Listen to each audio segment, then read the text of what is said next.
আমার নবীজি ইরশাদ করেছেন, সায়াতি জামানুন আলা উম্মতি।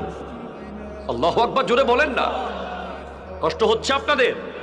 সায়াতি জামানুন আলা উম্মতি ইউহিব্বুনা খামসান ওয়া ইয়ানসাউনা খামস।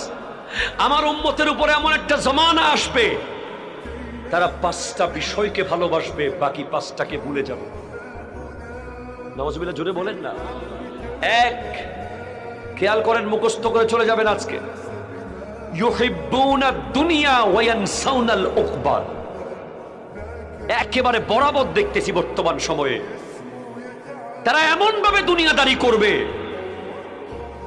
তারা ভুলেই যাবে যে তাদের কাফন হবে, দাফন হবে। ঠিক কিনা বলেন? আপনি মসজিদে যাচ্ছেন না, যায়েন না, মসজিদের খাট কিন্তু আপনার ঘরে আসবেই। আপনি যাচ্ছেন না মসজিদে, ঠিক আছে, যায়েন না, কতদিন না গিয়ে পারেন, মসজিদের খাট চলে আসবে আপনার ঘরে।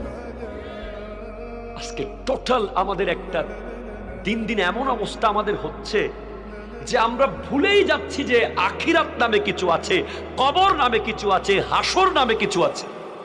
ঠিক কিনা? এই ব্যাপার থেকে টোটাল আমরা দূরে, একদম।